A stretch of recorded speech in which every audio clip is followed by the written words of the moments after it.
deputado federal Rubens Ottoni, pelo PT, já está na linha para conversar com a gente. Obrigada, deputado, pela sua participação. Bom dia. Bom dia, é uma satisfação poder participar com vocês. Realmente, num momento delicado que o país vive, e a gente tendo que conviver com esse bate-cabeça do governo federal, principalmente do presidente da República, que não sabe o que quer, para onde vai. E aí, o que vocês acabaram de noticiar. Ontem, ele, numa edição extra do Diário Oficial da União, ele anulou medidas que ele mesmo tinha colocado em vigor através de decreto.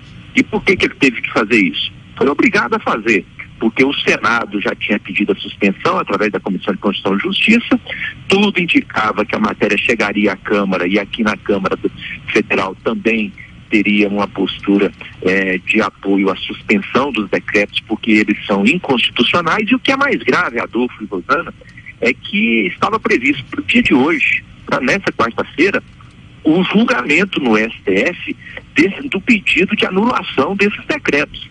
Fatalmente, esses decretos do presidente seriam anulados pelo STF. Por quê? Porque eles são inconstitucionais. Independente de você entrar no mérito, se concorda, se não concorda, essas mudanças não poderiam ser feitas por decreto. Teriam que ser feitas, caso houvesse apoiamento, por projeto de lei.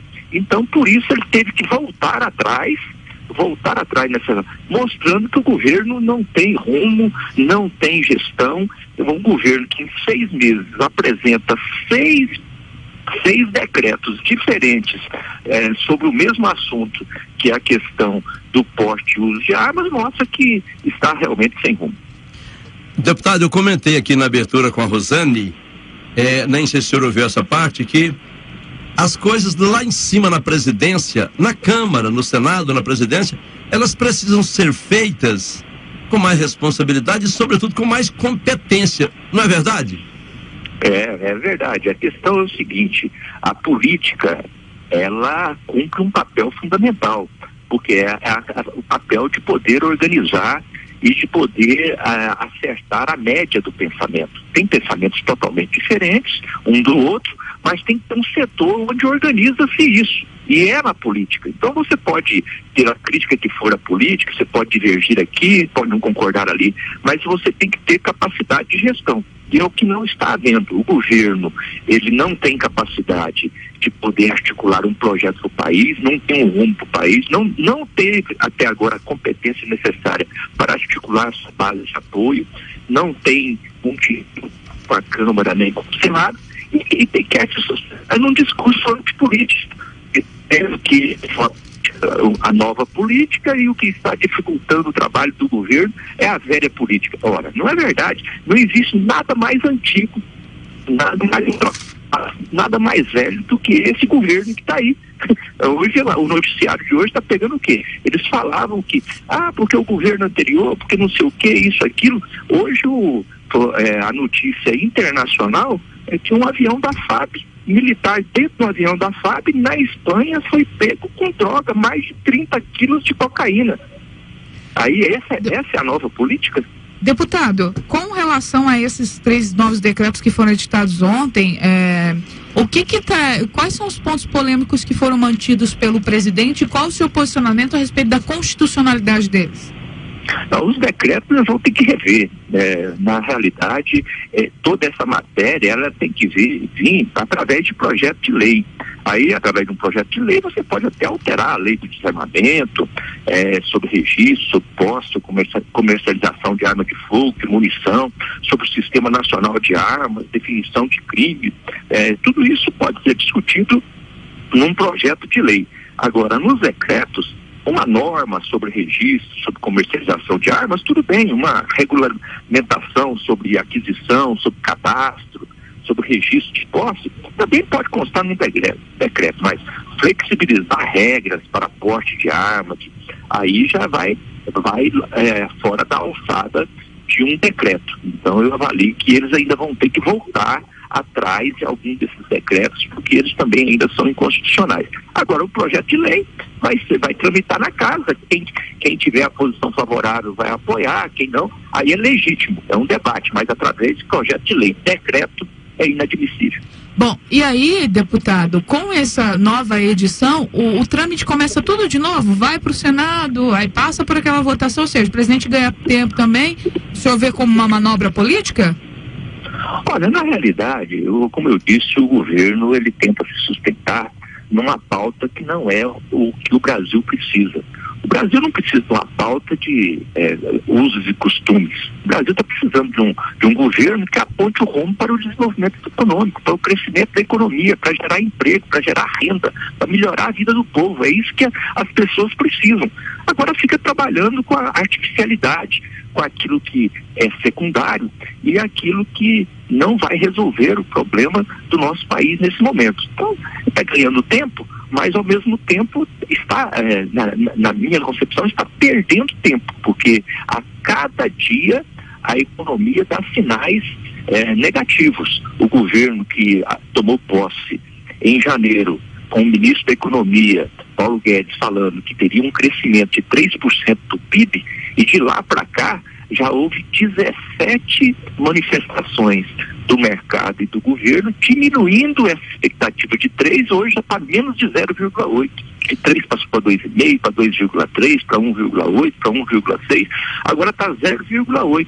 Então eles estão perdendo tempo, porque daqui a uns dias a economia vai estar no negativo. Deputado, agora, que nós não podemos admitir. Deputado Rubens Ottoni, essa aposta na melhoria da economia do país passa muito pela reforma da Previdência. A gente ouve falar isso o tempo todo. Não estou falando que essa seja a solução ou que não seja, mas a gente ouve isso todos os dias, de manhã até à noite, em todos os noticiários, inclusive parlamentares. A reforma da Previdência corre o risco de ser adiada? O relatório vai ser votado antes do recesso? Não é assim, Rosana, é outra enganação. Na realidade, exatamente o contrário. Eu imagino um país dizer que a economia depende da reforma da Previdência. É exatamente o contrário. Se a nossa economia estiver funcionando, a Previdência vai estar bem. Por que na época do governo Lula não havia problema com a Previdência e ninguém falava de Previdência? Porque a economia ia bem, gerava emprego, gerava renda, tinha emprego formal e o emprego formal contribuía para a Previdência, não havia déficit. Então, na verdade, quando o governo fala que precisa fazer a reforma da Previdência para resolver o problema da economia, é porque ele não está sabendo apresentar uma proposta concreta para poder fazer a economia aquecer. Agora, nós não somos contra a reforma da Previdência, vamos fazer a reforma da Previdência. Agora, tem que fazer a reforma da Previdência que o Brasil precisa. Não é a reforma da Previdência que vai resolver o problema da economia brasileira. Qual que é a reforma da Previdência que nós precisamos fazer? Ora, se a Previdência hoje está deficitária, nós temos que garantir recursos para a Previdência. Como que a gente garante recursos para a Previdência? Primeiro, cobrando dos grandes sonegadores. Impedir que haja sonegação. O governo aqui fica falando que tem que vigiar para acabar com a fraude do trabalhador que ganha aposentadoria de um salário mínimo. Isso é uma hipocrisia. Tudo bem, qualquer tipo de fraude nós somos contra. Agora, as grandes fraudes, é claro que não vem do trabalhador de salário mínimo.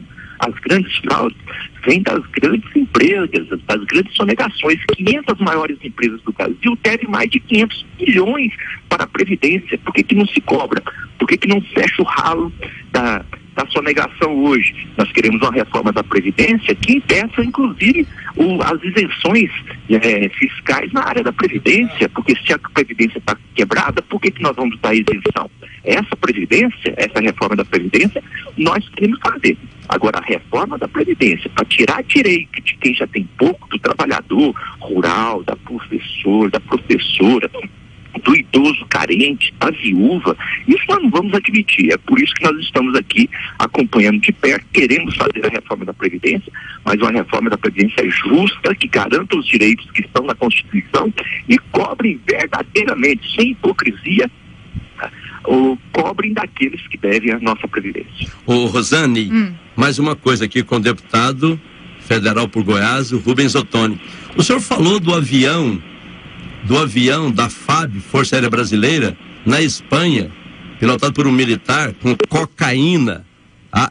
Já é confirmado, é uma suspeita, e a pergunta não é muito estranho num governo que prega tanta moralidade, Ottoni? É exatamente isso que eu estou dizendo.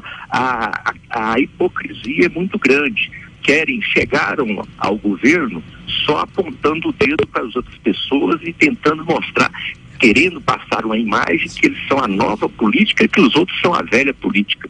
Que eles não estão. Agora, a desculpa é o seguinte: nós estamos governando porque a velha política não deixa governar. Ora, não tem mais nada mais velho do que essa questão da milícia. Isso já estava sendo denunciado na questão do Rio de Janeiro, do envolvimento, tem lá a questão do Queiroz. Agora aparece essa questão de um avião. Não é um avião qualquer, é um avião da FAB. E não é um militar qualquer, é alguém que fazia parte da equipe presidencial que estava indo numa viagem de preparação para a visita do presidente. Né? Essa notícia internacional, já está toda a mídia com repercussão. Quer dizer, é lamentável isso. E eu estou citando isso, não é para criticar nem nada, é para dizer da hipocrisia daqueles que querem apontar o dedo falando, a velha política que não deixa governar, nós somos a nova política. Ora, essa é a nova política que querem instituir, então nós precisamos entender o que está acontecendo no país. Infelizmente, não estamos num bom momento. Pois. Deputado, e com você mesma, sim. O jornal El País traz aqui: militar preso com drogas em avião da FAB na Espanha responderá por crime contra a saúde pública. Membro da comitiva de Bolsonaro é preso na Espanha com 39 quilos de cocaína. Pois. Que desagradável, hein, Rosane? Muito ruim para a imagem do Brasil lá fora também. Deputado Rubens Ottoni, deputado federal pelo PT, muitíssimo obrigada pela sua conversa, esclarecimentos aqui e posicionamento também. Obrigada, deputado. Bom dia e bom trabalho para o senhor. Muito obrigado pela oportunidade, parabéns pelo excelente jornalismo que vocês realizam. Obrigada.